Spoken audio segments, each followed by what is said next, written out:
Hi, everyone. Welcome back to Easy Chat English Podcast, where we share interesting stories, fun facts, and useful vocabulary to help you learn English. I'm Amelia.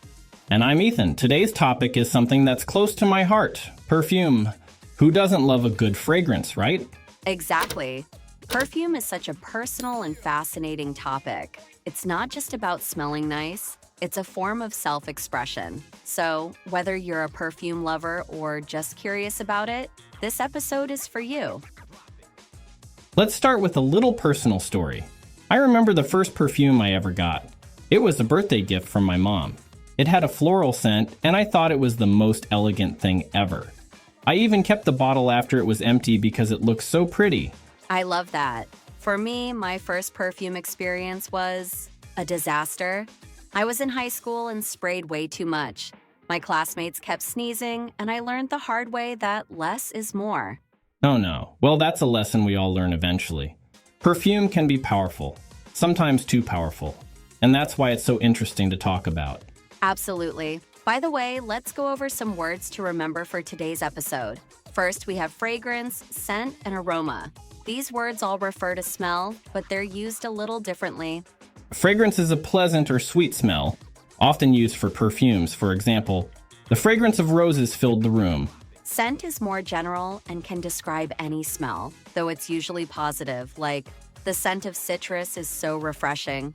An aroma often describes a rich or distinctive smell, like the warm aroma of spices reminds me of winter. Next is signature smell. This refers to a specific scent that people associate with someone. For example, lavender is her signature smell. It's the perfume she wears every day. It's like a unique scent that becomes part of your identity. And finally, there's wear perfume. This simply means to use perfume. For example, I like to wear perfume on special occasions. We'll be using these words throughout the episode, so keep an ear out for them and try to remember their meanings. Did you know that perfume has been around for thousands of years? It actually started in ancient Egypt, where they used essential oils for religious ceremonies and personal use. That's fascinating. And the word perfume comes from the Latin phrase perfumum, which means through smoke. Back then, they burned aromatic ingredients to create pleasant smells. Exactly. Perfumes have evolved a lot since then. Today, perfumers use a mix of natural and synthetic ingredients, but some traditional techniques, like the distillation process, are still used. Isn't that fascinating? Now you know a little history behind that bottle on your shelf. Choosing the right perfume can be tricky, though. Do you remember how long it took you to pick your current favorite? Oh, don't remind me. I must have smelled at least 20 testers before deciding. I wanted something long-lasting, but not overpowering. In the end, I went with a subtle woody scent. That's a good choice. Woody scents are timeless. I personally love floral notes with a hint of citrus. It's fresh and energizing. When picking a perfume, I always check the top notes, middle notes, and base notes to see how it evolves on my skin.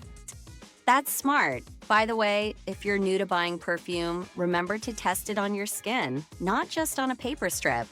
And avoid trying too many at once. You'll overwhelm your nose. Great advice. One of the coolest things about perfume is how it reflects your personality. For example, I feel like someone who wears citrus scents is energetic and lively, while a spicy fragrance feels bold and adventurous. Totally. I once met someone who wore a floral perfume with a hint of fresh green notes. She was so calm and elegant. It really matched her personality. What about woody scents? They're so grounding, don't you think? Absolutely. It's like carrying a piece of nature with you. Listeners, take a moment to think. What does your favorite perfume say about you? Perfume preferences also change with culture and season. For example, in hot countries, people often go for light or fresh scents, while in colder climates, heavier fragrances are more popular. That's so true. I used to live in a place with long winters, and I loved wearing a warm, spicy fragrance. But in summer, I switched to something lighter, like a citrus or floral perfume. Same here. Perfume is also influenced by culture. In some places, wearing strong perfume is a way to make a bold statement, while in others, people prefer something more subtle for everyday wear. Now let's talk tips.